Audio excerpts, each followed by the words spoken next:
I don't know, Shane. First off, there is a lot of noise happening with one of y'all. But second off, That's Shane, me. how was your whole time with your kids last week? How has been your vacation over the past 6 weeks that you've been ditching the show for the most part? I just need to know. I believe it was 2 weeks that I wasn't on the show. And then you shut up for a week, and then you were gone for 4 weeks before that. I believe that's incorrect. I believe I was on the show several times. I had a lot going on. You know, I had kid stuff. I think I had a date one night, rehab. So there was a lot going on. You know. Hey, dude, Gator's in the chat. What's up, Gator? He's in the chat. Gator's here and in the chat. Yeah, more importantly, let's introduce Gator. Wait, was he on last week's show? Because he took your place last week. He took your place, and he actually did probably a better job overall. But we did miss you. Really, not the high bar. It wasn't that high of a bar. Yeah. Oh my God! All right, let's kick this show off. You guys ready to go? Let's go. Let's go.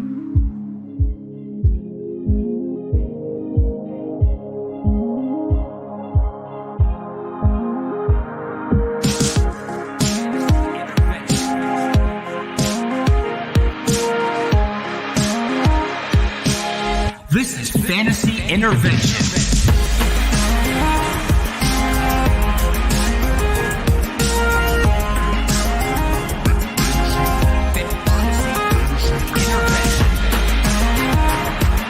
Now here to intervene with your fantasy life, Shane Manila, Jacob Sanderson, and Chase Vernon.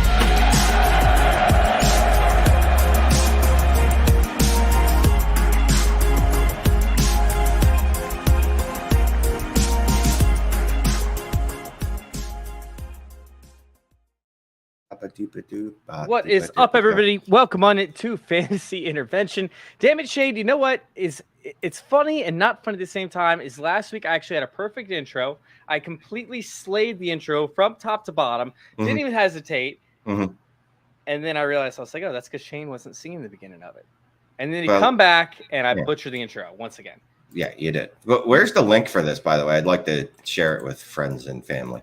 Oh, I put it in the group chat. If you want to go ahead and check that, the one between you, Gator, and myself. But speaking of, welcome into Fantasy Intervention.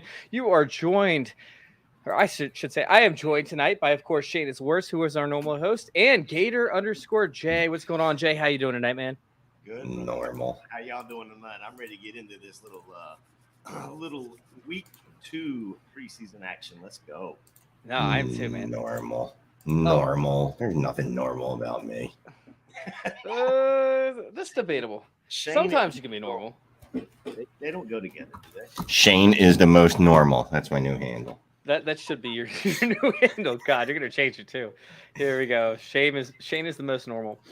Oh, so we have plenty to talk about today. We have, some news and whatnot that happened over the past week from week 1 to week 2 of the preseason, such as Kenyon Drake and cuts. We'll discuss a lot of those news items that are coming up. We have some players that we feel like are on the roster bubble as well that might make an impact, and some players that are really going to make a splash. That's what the discussion is going to be about tonight. Welcome in David. David is making a return. I feel like I haven't seen you since last season, David. Excited to get back to this redraft conversation, help you guys win your leagues. So let's kick it off. Before we actually get to your question, David, because I do see that, we're going to put that on hold for a second because I want to break some of this news, right? Oh, man, if you haven't heard by now, Kenyon Drake and his 2-year contract, the absurd contract, is done, right? Like, we were wondering what happened last offseason when he signed this 2-year deal for, $12 million after they already had Josh Jacobs. It just didn't make a lot of sense. We had, of course, Josh McDaniels come in. He's like, yeah, this contract is ridiculous. You're done. You're done, son. Get out of town. So with that being said, what's your take on this news? Do you think Kenyon Drake is fantasy relevant at any point? I think he's like close to 28 years old now. Does this help or hurt Josh Jacobs' draft stock? And does it change his value for you personally? We'll start out with you, Jay. I don't think it hurts Jacobs at all. I honestly, I think he could end up in like Atlanta. That would be a perfect spot for him to revive a little bit for 28. They don't have anybody else. You said 12. I think it's 11, but whatever. It's that number. Yeah. There was only like $3.5 million dead money, so it's not going to hurt that much for them. They've got Zamir White sitting there, just ready to take over. They've also got Bolden, so they're getting somebody to take over. I'm sorry. Did you forget someone? Oh, Jacobs. Amir Abdullah. Oh yeah, Amir. That's the one that benefits, though. That's the one that benefits, in my opinion. I'm sorry to take your thunder there, Shane. No. I just wanted to make sure you didn't miss out on Amir Abdullah. Amir, by the way, who took Chuba's job last year, right? They tried to give Chuba the job to be the CMC replacement, and then they were like, "Oh wait, you suck at this. Like you're not very good at catching passes. Let's go get Amir Abdullah off the scrap heap." I don't even know where he was. He was, I think, at Walmart, not working there, like literally just shopping, and they found him, grabbed him, and said, "You got to come play for us." They tackled him in one of the aisles. Yeah, and he was wildly efficient and good last year. Basically took Chuba's job and took all the hopes and dreams that any of us had for Chuba Hubbard, because we went, well, if Amir Abdullah's beating this dude out, like he's done.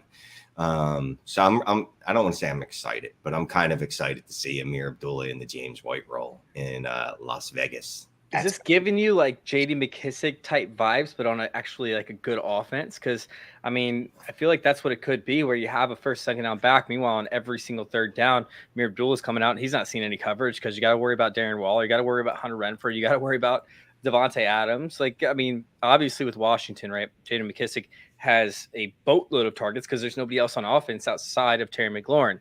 But could Amir Abdullah actually be a fantasy relevant option from a week-to-week basis, or is this just a whatever type thing? No, I don't know if he'll be. Look, he was a week-to-week option towards when CMC was out last year, and he the second time CMC was out, and he took Chuba's job, took Chuba's targets. I'm not banking on any of the running backs on that offense, to be quite frank with you. But at cost, I do like Amir Abdullah. And he's a guy that definitely I could see him filling that J.D. McKissick role. Although, again, J.D. McKissick, part of the reason he's such a good receiver is he was a receiver in college. But Amir Abdullah is still, even now, more explosive than J.D. McKissick has ever been. So the more I talk about it, the more I like Amir Abdullah. Look, he's a great end-of-the-bench stash. He's a guy that in redraft, since that's what people like to play, apparently, you're not going to have to draft him, obviously, but he's definitely going to be one of those guys that's like my first waiver watch.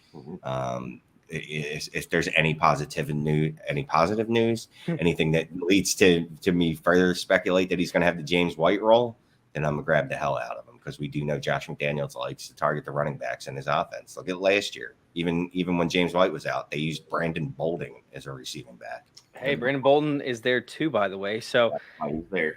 Oh, man. So, all right, let's do Josh Jacobs real quick and then move on to the next news item. Josh Jacobs or David Montgomery. Shane? David Montgomery. Yeah, David Montgomery for sure. A.J. Dillon or Josh Jacobs? A.J. Dillon. Slam dunk, bro. Okay. I'm trying to think of a worse running back than Dave Montgomery, but I can't think of one, so we can go ahead and move on to the next topic. Chase Edmonds. That's a good one. Chase Edmonds or Josh Jacobs? Chase Edmonds. I'll risk Josh Jacobs here.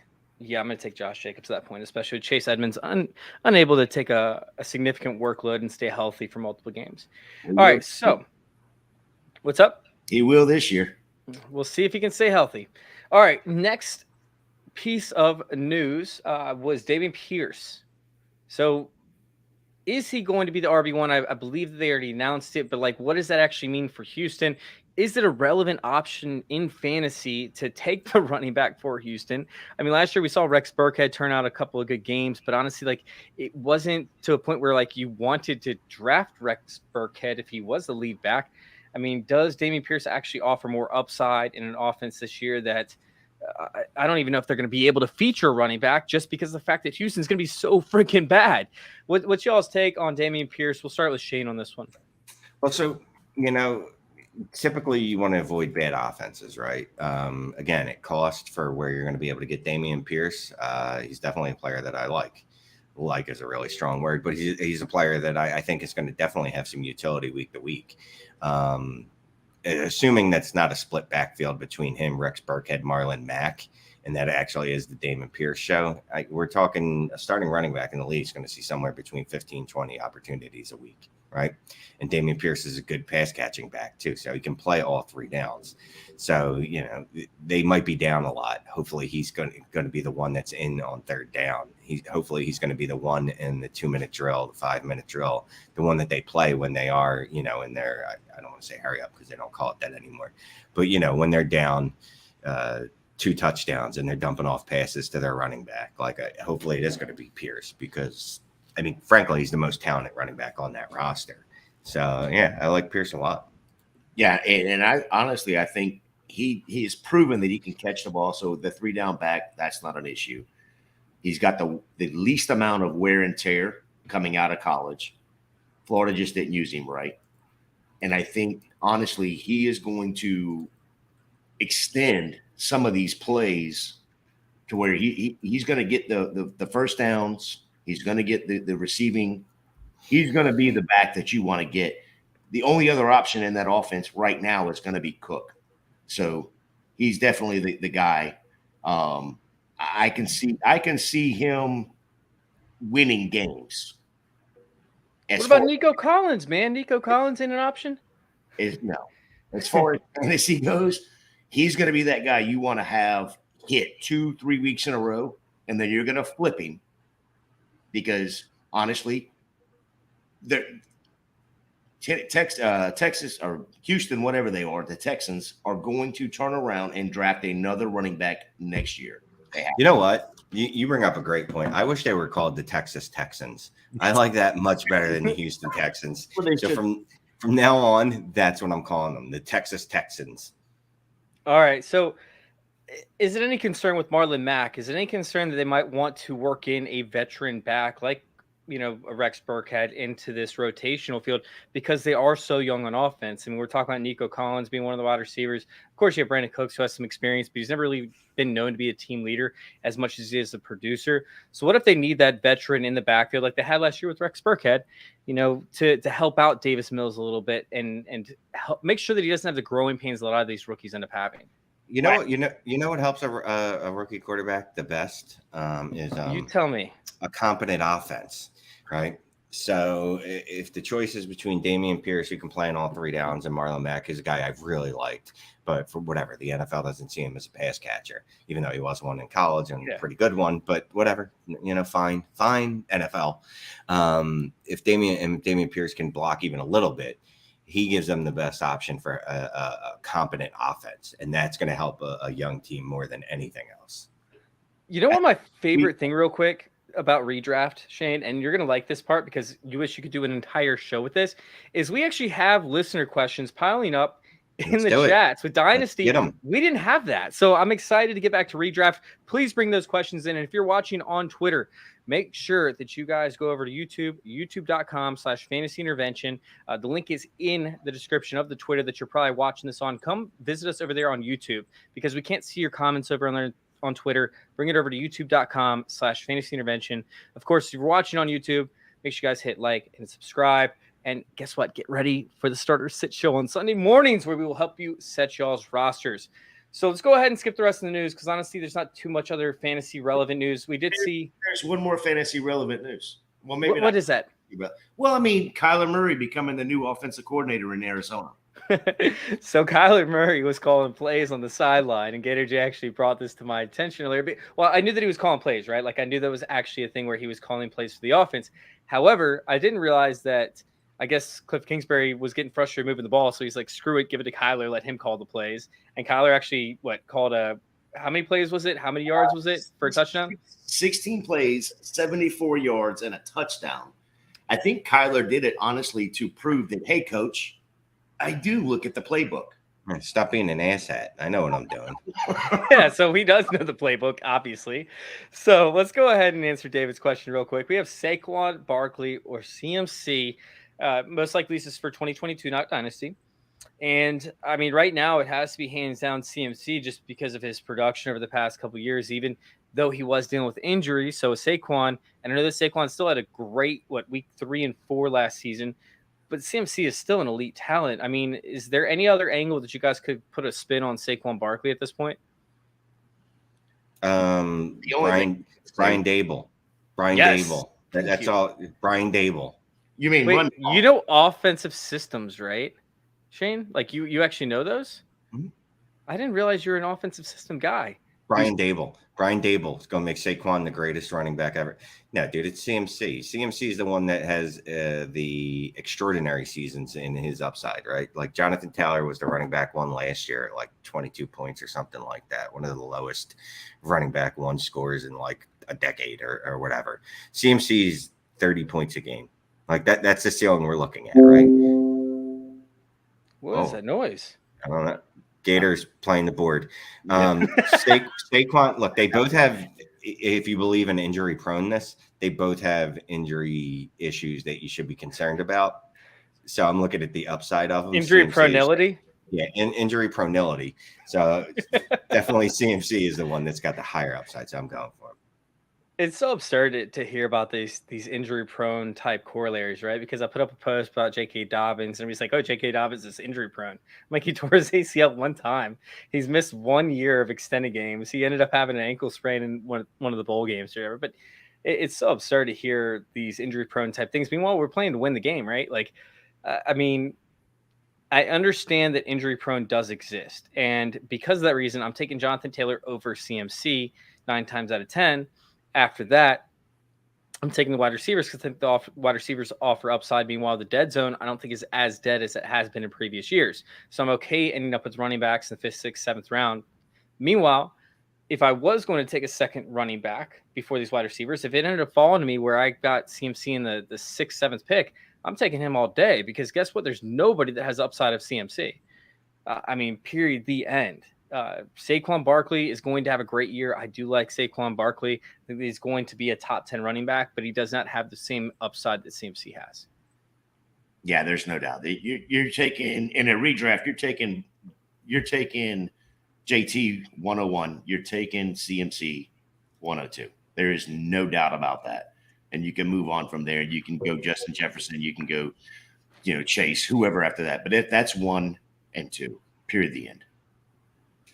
All right, we got another question coming in. Make sure you guys bring in these questions, comment your questions so we can answer them for y'all. If y'all have any kind of even outlandish or ridiculous questions that you feel like, you maybe shouldn't be asked or should be asked, make sure y'all include those in the chat. Look, remember, there's no such thing as stupid questions. Just unless they're coming from me. Oh, yeah.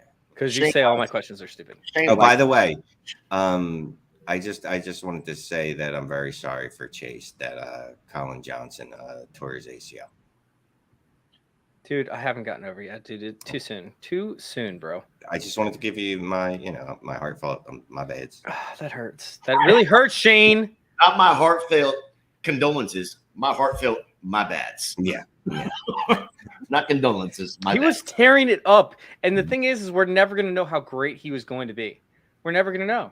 And the craziest part about it, I don't know if you saw my tweet or not, but on the same day, it would be today that it happened, because on the same day, 3 years ago, Andrew Luck also decided to throw in the towel. And it just feels like, one of the all-time what could have been greats at quarterback, and Andrew Luck, would end up calling his career an end. Meanwhile, Colin Johnson pretty much never was able to get his career started, and it ended on essentially the same day, 3 days later, one of the potential all-time greats at wide receiver.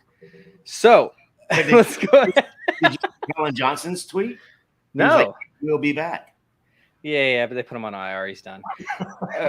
He's cooked. All right, which rookie is going to be the best fantasy guy this year? So let's go ahead and take this into account. Like, we can say Breece Hall all day, right? Like, as the best fantasy guy. But let's take into account draft stock. Where you're getting them possibly in a redraft league. Typically, the average wide receiver in a single quarterback league for rookies are going in rounds 5 through 7, somewhere in that range. I believe Jamar Chase went in round 4 or 5 last year. Meanwhile, this year we're seeing, I think it was Drake London going, I believe, at the top end of the 5th round. So with that being said, guys like George Pickens, who Shane I know wants to talk about, guys like, I don't know, even Garrett Wilson. I saw Garrett Wilson is now at a lower ADP than George Pickens is. Well, yeah, because George Pickens has absolutely had the greatest camp hype of anyone that's ever existed in the history of any sport. Shane, did you see where he pushed down that defender? And then they also showed the one in college where he did the exact same play. Yeah, so I used that tweet and I did a DLF article today. I think it came out. Did he also push down a former college player that was also a rookie in the preseason game? Somebody that's actually the same age and same size as him? I'm just curious.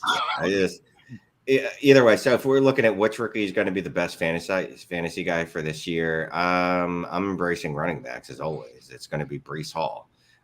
Did an article for Fantasy Data where I went over what the RB1 drafted of the rookie class over the last 10 years. They average somewhere in the neighborhood of 300 touches a season. It's hard to beat that volume, especially a player like Breece Hall. It's going to be a pass catching back. It's going to just relegate Michael Carter to forgotten status. So if I got to pick one rookie, I'm going to be simple and easy and go with Breece. Including his ADP, which is what, 3rd round right now? 4th round? Yeah. Okay, so he's saying... Although that is the running back dead zone, right? Is that what they call it? No, I think the dead zone is 5 through 7 or something. 5 through 7. So it's not the dead zone yet? Okay, so no, then not quite. Okay, it's cool. right there. It's borderline. Borderline dead zone. It's like the rough, or the, what is it called? Not the rough and not the fairway. Or maybe it is the rough. I don't even know. The patch. It's called the patch in golfing. Yeah. God, we're gonna lose all of our viewers if they all golf. Yeah. So what about you? What you got, Gator? I'm gonna go with Olave. I think with Michael Thomas coming back, and I'm hoping Michael Thomas is gonna come back and be solid.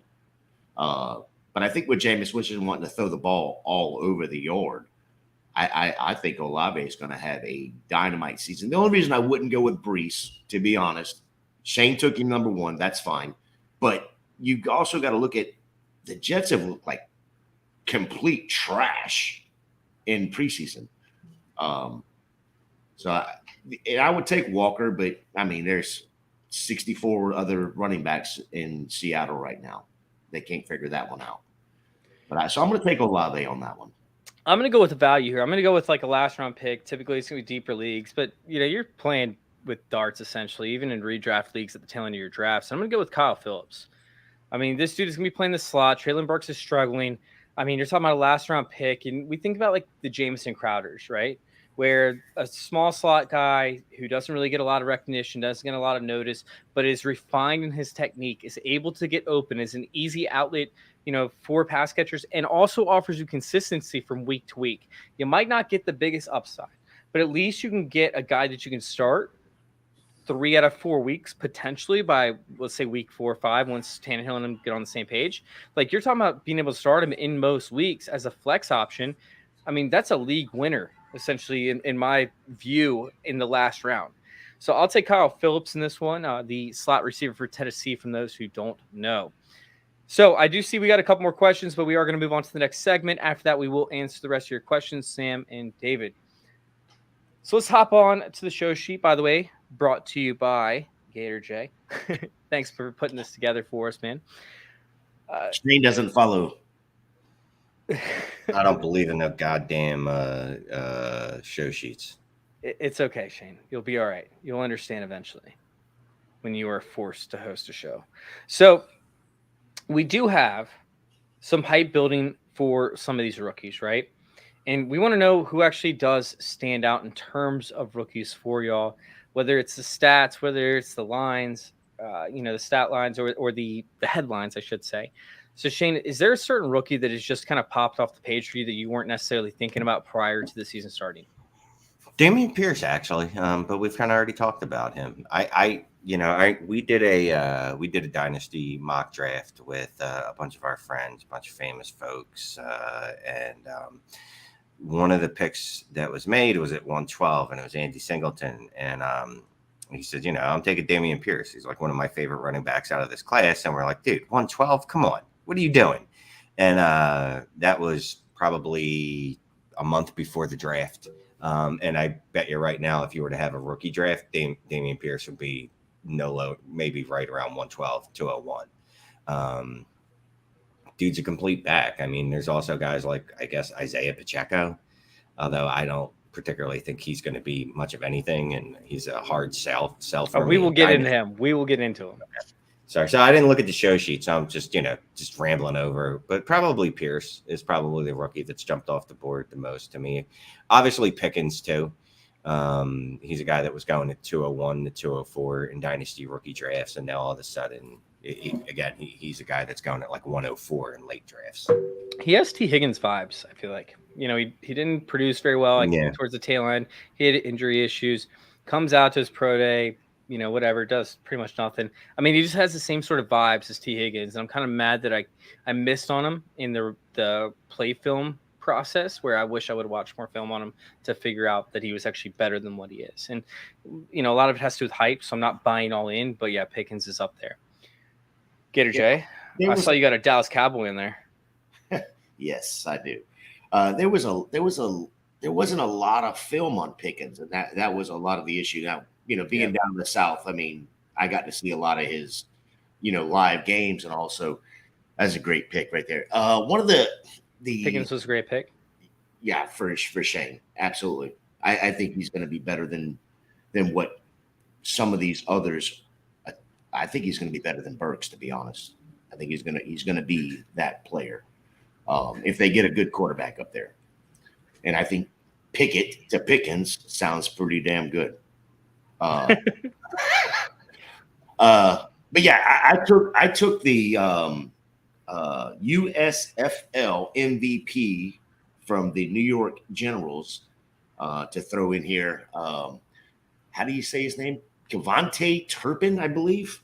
Yep. With what he's done, he's earned every spot or everything he's gotten from Dallas. Just last week alone, 98-yard kickoff return, and then an 80. I want to say it was an 89 yard. I think 89, maybe 84, 80 yard something like that. Just in special teams, so he's definitely earned a spot. And with the injuries that they have in Dallas in the wide receiver core, he's going to get some opportunity. So we'll see there. But as far as, and that's going to be in a deep league, because you're not going to get him just, you're not just going to pick that guy up. He's going to be a waiver wire, or he's going to be somebody that's going to be in a super deep league. So that's who I would go with there. So I was going to go with the guy who Shane actually referenced, and the reason why I actually know his name very well is because Shane brought him up in a draft when we did an early draft for rookies. Khalil Shaker, that's a guy who really stood out to me this past week. 3 catches, 59 yards, I believe, in a dynamic performance. I mean, we talk about just being able to get downfield. He was excellent at it. He has a ton of opportunity, ton of opportunity. Yeah, jam on it. Thanks, Shane. So he has a ton of opportunity moving forward in this Bills offense. We don't know what's going to happen with Jamison Crowder and the slot battle with Isaiah McKenzie. I mean, if Khalil Shaker shows that he's the best downfield threat, he could take that rollover pretty quickly. Meanwhile, they could move Stephon Diggs sometimes to the slot. But he provides those boom-bust weeks. Meanwhile, the one that I really actually decided to talk about versus going with him, although I kind of did cover him, was another guy that Shane wanted to cover right around the draft time. And it's somebody that I thought I would hear a lot more references to over the past 2 weeks, but I haven't heard a single one. And it's likely because he probably forgot about him. It's likely because he doesn't want to talk about this tight end because there's a tight end one. Here's the problem. So I know a lot of people don't give me any credit in fantasy football circles. Like, they just think I'm like this funny guy. But I actually hit on a lot of shit, so it's hard to keep track of all of it. But go ahead, you were saying. You said you didn't think he'd hit, but you'd hope he hit because of his name. I liked his name. Yes, That's exactly what you said, because you just look forward to the headlines, and I was like, it's perfect, likely. But I mean, Isaiah Likely, we talk about the Ravens and their 2 tight end sets. I mean, do they even have a third wide receiver at this point? Is Charlie Crochet going? Okay, Charlie Kohler, whatever. Like, it's still a whatever. But I mean, he's gotten peppered with targets. What is it? 144 yards he's had receiving thus far in 2 games in the preseason. Isaiah Likely, I don't give a shit if he's a tight end. People talk about, Kyle Pitts not being a tight end. Neither is Isaiah Likely if you watch him play. This dude is a monster out of the slot. He plays more like a wide receiver than he does a tight end, and he's almost what I wanted Brevin Jordan to be, but he doesn't have the injuries that Brevin Jordan has to deal with, and it's obvious that he is way more advanced offense in this playbook. Isaiah Likely is a slam dunk moving forward. I love Isaiah Likely with the passion. I will put his poster on my wall as soon as I get it. I cannot wait to get his jersey. I got a DeAndre Swift and Javonte Williams jersey. I cannot wait to get an Isaiah Likely jersey as well. I'm sorry. So they're going to run 2 tight end sets. Mark Andrews is going to have 140 targets. No, Mark Andrews is going to have like 130. Okay. And then Isaiah Likely is going to see 10. No, he'll see probably like 60 or 70. 60 or 70. Now, mind you, 60 or 70 targets for a rookie tight end is a very good season on a regular passing volume offense. We're going to the Ravens, where they've already got Mark Andrews, Rashad Bateman are probably going to see somewhere in the neighborhood of 70% of the targets, and you're giving this dude 60, 70 targets next year. He's going to have it. He's going to crack the top 10 list. Isaiah Likely is going to be a boss. I love him moving forward. I cannot wait to watch him. Obviously, I'm going to pump the brakes a little bit on playing him in weeks 1, 2, 3, but I'm going to be playing him down the stretch, especially when he faces the Steelers, the Browns, the Falcons. I mean, he has such an easy schedule when it comes to players up against the tight end. It's going to be immaculate. I love Isaiah Likely moving forward. All he's got to do is the exact opposite of Pitts. He can get 10 catches for the season as long as all 10 touchdowns of them in the end zone. I love it. All right, so let's go ahead and let's talk about. Let's answer questions, man. I like answering questions from the people. We will be answering questions. I need for them to build up a little bit. I need more questions from y'all. I do see them coming in, but we still need a few more in order to break them off. So let's talk about the cut day. Did anybody stand out in terms of the cut day? We talked about Ken and Drake a little bit. We do have a cut day coming on August 30th. It's going from 80 down to 53. So is there anybody that you guys were surprised to get cut or you expect to cut moving forward that still has a fantasy impact with another team? Shane, you ain't got nobody? Okay, cool. There's going to be. I mean, Darrell Williams. Is it Darrell? It's the Williams in Arizona that's likely going to be a cut now. I don't think he's season. Benjamin season. Let's go. I don't even cut. I think he gets traded. Either way, it's not great. You know what I mean? It's kind of like how the Gesicki news broke out today about the Dolphins are thinking about trading him. And it's like, oh, what do you think of that? I think it's never a great thing when they're talking about trading someone in halfway through camp.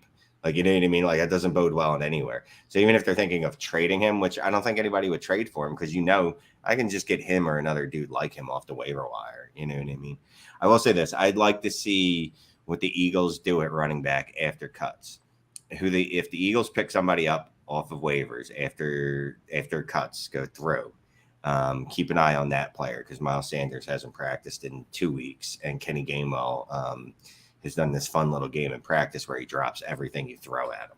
Yeah, really? But I mean, as big of an Eagle fan as you are, y'all just picked up that DB from Seattle and then turned around and traded him today too. Yeah, they traded him for. Here's the best thing about that is they didn't even say what they traded him for. It just said they swapped late round picks. Like, it didn't even mention they signed a guy. And I missed that. No, they traded J.J. Arcega-Whiteside to the Seattle Seahawks for I can't remember the gentleman's name. Yeah. But it doesn't matter though, because they've already traded him to where did they trade him? The best part of it was Seattle was going to cut this guy and Philly was going to cut this guy, and instead they just traded who they were going to cut. Yeah. And then Philly said, oh, no, we are going to cut you, and they shipped them to Tennessee. And then flopped around 24s. It's kind of humorous, but.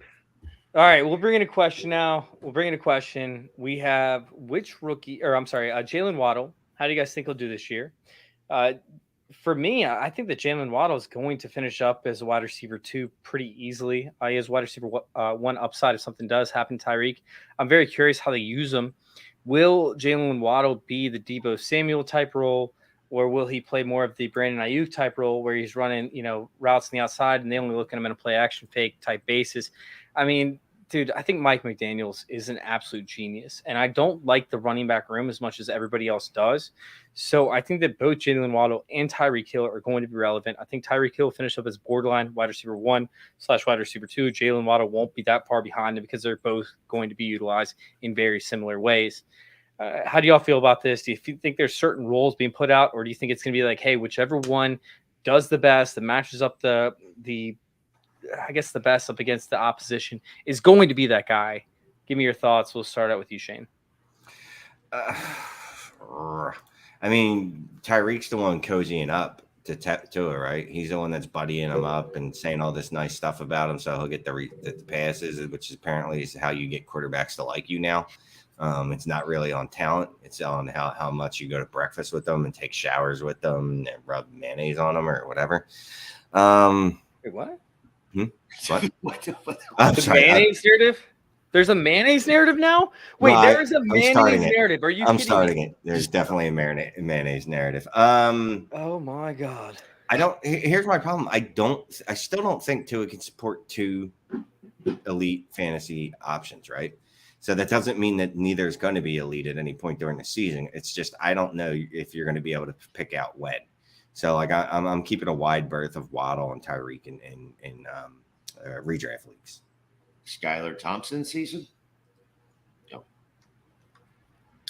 Yeah, I'm with you, Shane. I don't think that Tua can handle two top 24.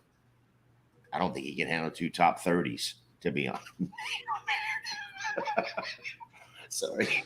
This is going to be a thing. We're going to make it a thing. The Mayo That is definitely good. I don't think he's going to be able to handle two top 30 wide receivers. But as far as Jaylen Waddle goes, he's talent-wise, he's definitely a wide receiver, a top-end wide receiver too. But I don't think Tua's going to be able to do it this year. Can anybody spell mayonnaise in the chat without looking it up? It's not even a real word. It's not. When you put mayonnaise narrative, I'm like, nobody's gonna be able to spell that. Wait, I don't know how to spell that. Wait, I need to look this up. Wait, why am I looking this up? Because nobody's gonna be able to spell mayonnaise narrative. There's no way that's a word. If I walk into my refrigerator right now, my bottle of mayonnaise says MAYO on it. So that's the correct spelling. We have one person said there's two N's, AISE. Oh, there's two people. We got two comments in here. Mayonnaise. I love it. Thank you guys for clearing this up. Sorry, we study fantasy football, not American literature or American foods. So let's go ahead and let's hop on to our next question from Sam. Where do you rank Schultz for this year and in Dynasty? Who else is in his tier? So should I start out with this, Shane? Because I know you love my take. I think you're on the same page as I am with Dalton Schultz. Go. Oh, my God. I just moved Dalton Schultz about a month and a half ago ahead of Mark Andrews in my Dynasty rankings. He has very similar fantasy outcomes over their first few seasons in terms of age-adjusted production.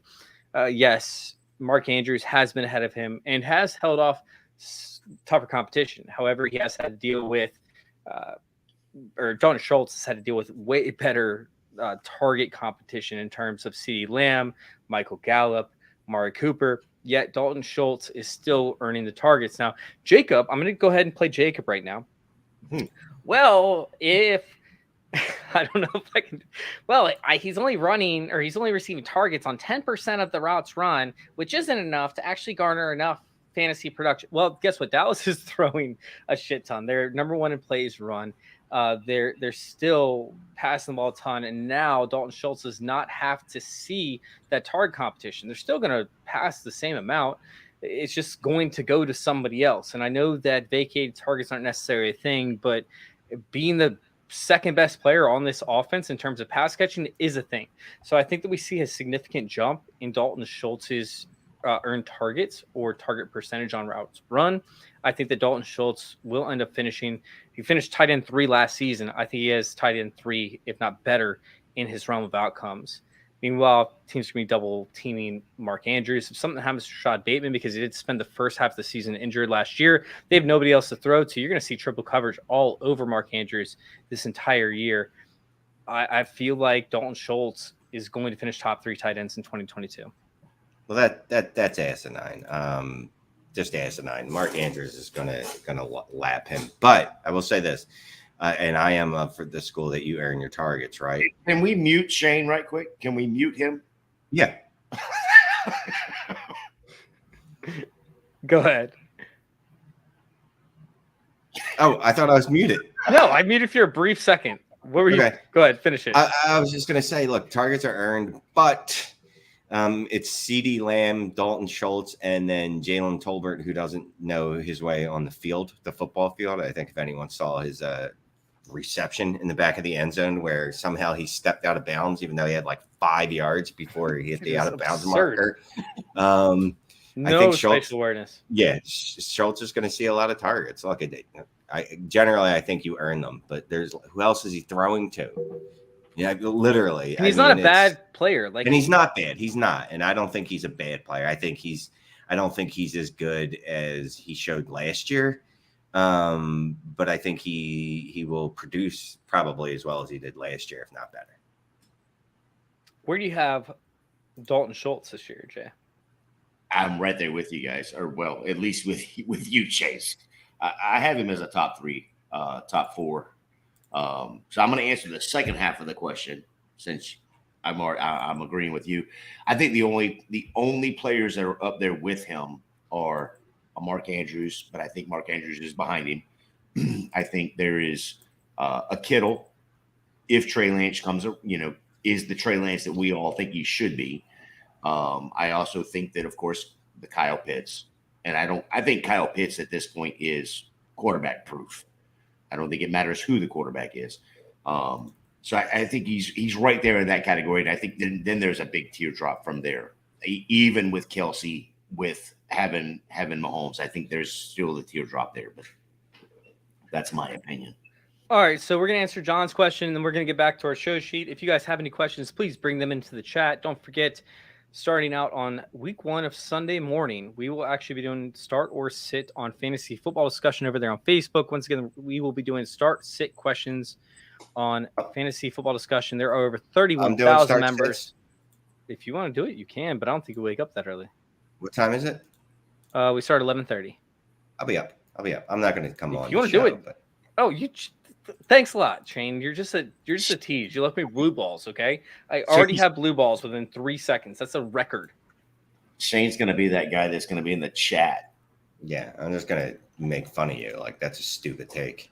All right, so somebody asked earlier who you'd rather have, CMC or Saquon Barkley. At this point, John comes in and says Saquon Barkley or Aaron Jones in PPR. I think this is a lot closer question. For me, I like Aaron Jones. I don't love him. I think that he's very overrated. He's going in the first round of some drafts, if not very early second. Meanwhile, Saquon Barkley is falling to the third, even the fourth round in some drafts. I'd much rather have Saquon Barkley over Aaron Jones at the value. Now, who do I think is going to have a better finish? Aaron Jones. So if somebody's offering me a trade, I would need probably, Saquon Barkley plus, maybe. Actually, yeah, I probably need Saquon Barkley plus. But I mean, that's only for contender. I don't really want either one of these running backs if I'm on a rebuilding squad for dynasty. For redraft, yeah, I'd probably need Saquon Barkley plus a little bit. I don't imagine that anyone's making a trade like this. But straight up, I'll take Aaron Jones. We've already seen the splits without Devontae Adams, right? I don't know if he's going to see 10 targets a game. I sincerely doubt it, but I know that he's got 20 touchdown upside in him because he's done it. There's a great article by Pat Carrain on Roto World talking about like how running backs could reach elite seasons, like super elite seasons. Yeah, it was 13 running backs. Points. Right, and Aaron Jones is one of them, and he did Saquon Barkley too. And when I read the two narratives, one of the two narratives sounded something like it was plausible. That was Aaron Jones. Saquon Barkley, I had to suspend a lot of disbelief to get there. So for me, I'm going to take Jones. Real quick, I want to intervene because John says it's a keeper league and says that those two guys are the best running backs available. So I'm guessing that's for the draft aspect. So we would probably all take Aaron Jones in this aspect, right? I mean, I would take Aaron Jones. I don't know who Arian Jones is, but I would did I say definitely take Aaron? Aaron. No, Aaron Jones. Yeah, give me Aaron Jones. He's thinking about Bruce. I do like Saquon this year. I just feel like there's too much risk with Saquon. See, now I'm messing up all the names. There's too much risk with Saquon there versus Aaron Jones. You have a guaranteed pick. And for me, the first 3 rounds, I don't take as much risk outside of a guy that offers you just such high upside that you can't beat it, like a CMC. So, yeah, for the first 3 rounds, I'm taking Aaron Jones 100% of the time over Saquon. Yep. Yeah, I'm with you on that. I mean, as much as I love A.J. Dillon, when it comes to the PPR side of it, I think Aaron Jones is going to smash this year. I don't think I've ever put out a positive Aaron Jones tweet in the 3 years that I've been on Twitter. This might need to be clipped. All right. So let's hop back into our conversation here. Let's talk about some big names being cut. We'll be quick on this. And I'll go through this list that actually Jay put together. And I'll say, or we'll say, hey, do we think this player is going to get cut or not? Or I'm sorry, does this player actually have fantasy value if he does get cut? We'll do that route. So we'll start out with O.J. Howard. Shane, we'll start with you. I haven't heard a goddamn thing about him all camp. I don't even remember what team he's on anymore. Dude, it's crazy, right? Because I have him on Dynasty Leagues, and I thought that he would make a splash because he's playing for the Bills. You thought that he'd overcome Dawson Knox. That's nuts. I loved O.J. Howard coming out of college, along with Evan Ingram, David Njoku, obviously, that we loved that class. I thought maybe it was a situation thing. Now I'm starting to think maybe it's an O.J. Howard thing. Maybe he's just not that good, unfortunately. So now I don't think mental thing. Like he just has to not be in it at this point. I mean, athletically, he's unparalleled. He's a fucking freak. But yeah, mentally he doesn't have it clearly. When you have to spend the first 3 or 4 years with Jameis Winston, and all of a sudden it switches up and goes to Tom Brady, your mindset obviously kind of gets a little bit deteriorated, and then all of a sudden you have Tom Brady coming in and crushing you for all the habits you created with Jameis Winston. Yeah, he might not have him in it anymore. Howard's gone. No value.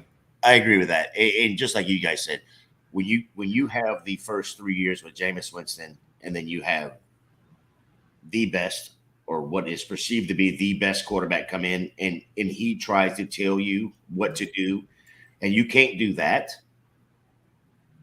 you're out of town real quick.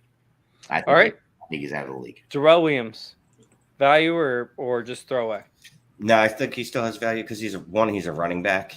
And look, we see it every year, running backs just coming literally off the street, street free agents that'll have either, 1 or 2 good weeks or maybe even longer than that. So I'm not giving up on Williams. Obviously in redraft, there's no reason to draft him if he's 29 years old. Oh, he's a running back. Don't say only 29. Jesus Christ. God, are you Jacob tonight? This is so weird. What? No, come on, man. I've been on the running backs die after 26 hype train since 2017 or so. But Williams is a guy that I'll still definitely keep on my dynasty rosters. I'll hold on to him back of the roster. Yeah, right. There's plenty of teams out there that could use a running back. I mean, you look at the last year, Royce Freeman or whatever his name was in Baltimore, and they were fantasy relevant for a couple weeks. So, absolutely. Myles Gaskin. I'm going to say yes because I've seen him be a top 12 running back, maybe top 12. I don't quote me on that, but he's been at least top 15. Him or Terrell Williams? Yeah, Myles Gaskin. All right, agreed, Gator.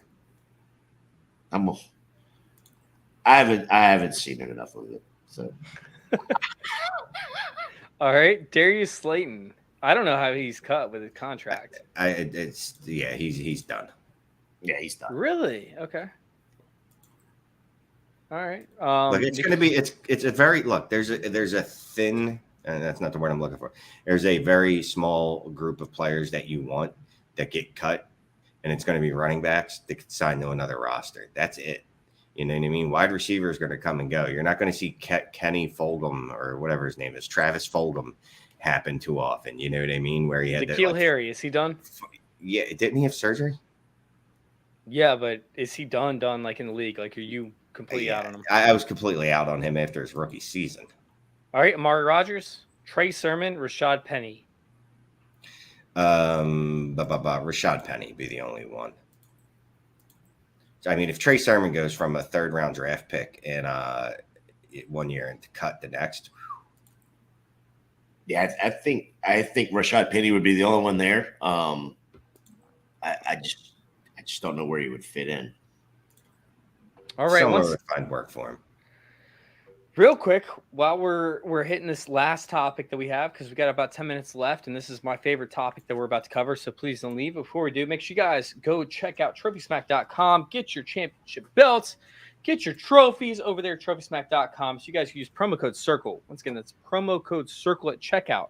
You make sure that a belt or a trophy are in your cart. You can actually add a custom ring. Use promo code CIRCLE. You'll get that ring for free. So you can do a custom ring, you can do the bling ring, you can do the stunner ring, whatever bling, ring you want. Bling, bling. Bling, bling. So as long as one of those are in your cart, we can actually take care of you guys and get that ring comped. We So got to get Matt to do a spinner ring. we're working on all that stuff. We're working on a spinner belt first, but it's in the workings, of course. Make sure you guys go to TrophySmack.com. When you guys go to purchase a trophy or a belt, either one, make sure that you put a ring in your cart. You'll get that ring for free. That's a $60 to $75 value. Go check it out, TrophySmack.com. All right. Ring on it. Put a fucking ring on it. Let's go. All right. Let's go ahead and talk about some players that could crack a roster and still be impactful for your fantasy teams. We could talk about, players that are going to end up being single digits that were double digits before. That was the original plan, but we're kind of running out of time here. So let's talk about any fantasy players that could end up offering you fantasy value towards the tail end of your drafts. And I'll start out with my guy, Kenny Gainwell. We talked about Kenny Gainwell dropping passes. I haven't seen anything about that, so maybe I'm dead wrong, Shane. But I mean, he is running all over defenses so far in preseason. This last game, he put up 11 rushes, I believe, for almost 50 yards. He had a touchdown as well. I know that's against backup defenses, but the dude's a stud. And if he sees opportunity, he's going to get those touchdowns. The issue is, does he see the opportunities in the same offense that cut him off last year after Miles Sanders got injured? But in all reality, I mean, this guy has the talent that it takes to make it. He was one of the top prospects of the nation. He can play wide receiver, maybe. He can play running back, that's for sure. Let's see what happens in this offense where, hey, it doesn't matter the touches. We're talking about efficiency. Talking about efficiency all day long. Okay, good luck with that. Look, he probably will have opportunity, but there's a lot of red marks there. Yeah, so he dropped since he came back from injury, he dropped 5 passes in 3 practice days. That's a lot if you didn't know. He also got absolutely reamed out the Friday before the I believe it was the Browns game, whatever game they just played, for running the wrong assignment 2 plays in a row. Now he definitely came out and he had a good preseason game. He had some run. That's fine. It's just, unfortunately, we've seen this show before with him, right? Like you just mentioned last year, they basically they did healthy scratch him one game, and then other games he was kind of just a body on the bench. He didn't get to touch the ball. They played Jordan Howard over him. They played obviously Boston Scott, and even when Sanders went out, it didn't increase Kenny Gainwell's role.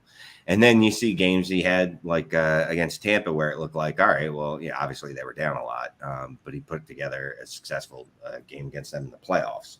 I don't know. I think that's the problem with him is you're not going to know when to start someone like him. Now, obviously, as a bye week fill-in, I'm fine with it.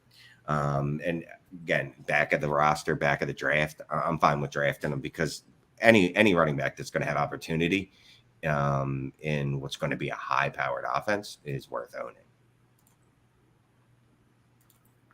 Yeah, I would sit there and look at like a Robert Woods, somebody like that's just going to come in there and take over that wide receiver 1 role that Tannehill is just going to lock onto. I I think anyway. He should lock on to him as long as he's healthy. Yeah, I mean,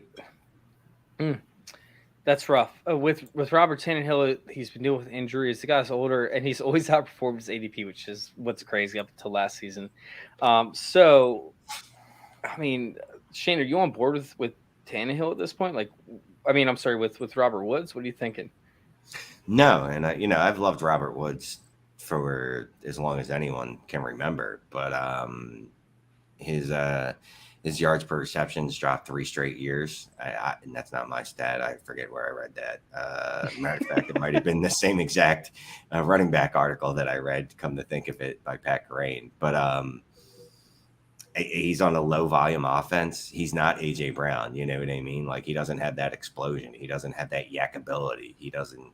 And I love Robert Woods. I don't think he's that guy anymore. So I'm going to be out on Robert Woods if it's a binary choice. All right, what you got on your guy, Shane? Who is your person? I don't have a person. 2020 season? I didn't even look at the show sheet. I'm just ripping on yours. Jesus, Shane. Shane!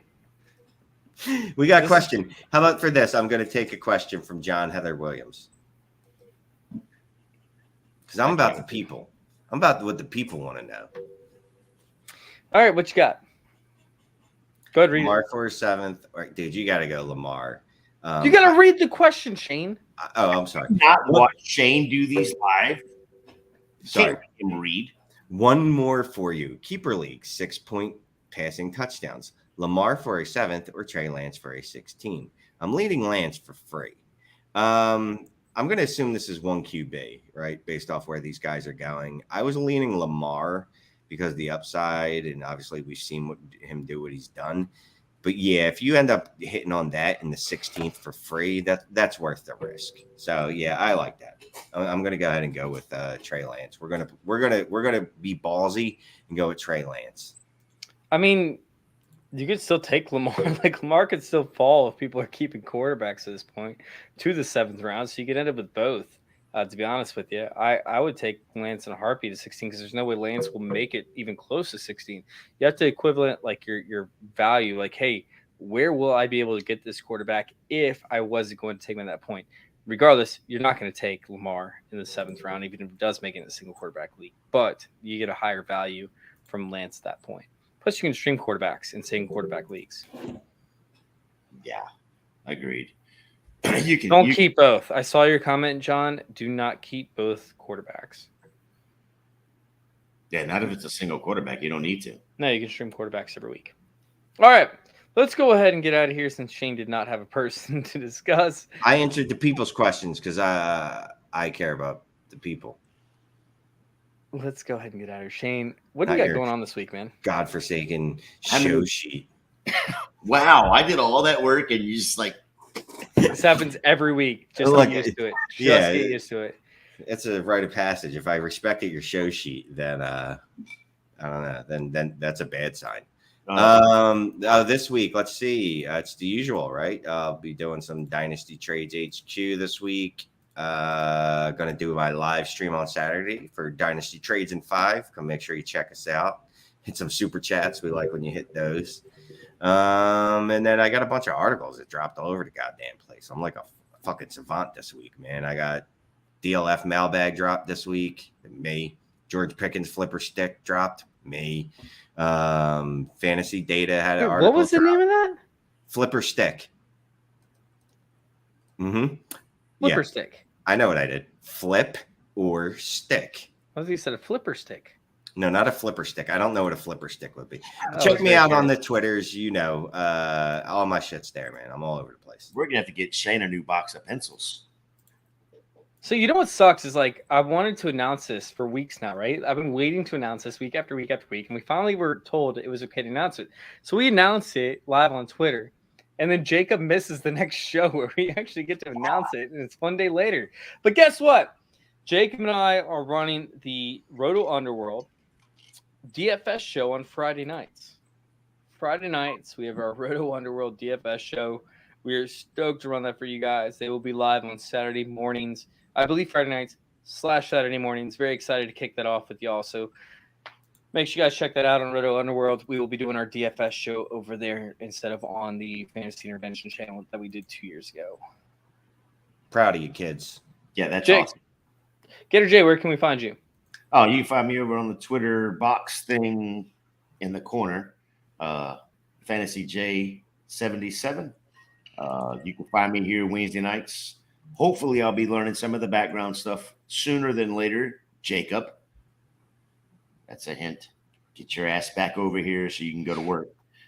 And over there at Going for Two, I'm in the Discord at Going for Two and on the Dynasty Rewind. So yeah, find me over there, and I'm more than happy to answer your questions and yelled at by Shane for answering wrong.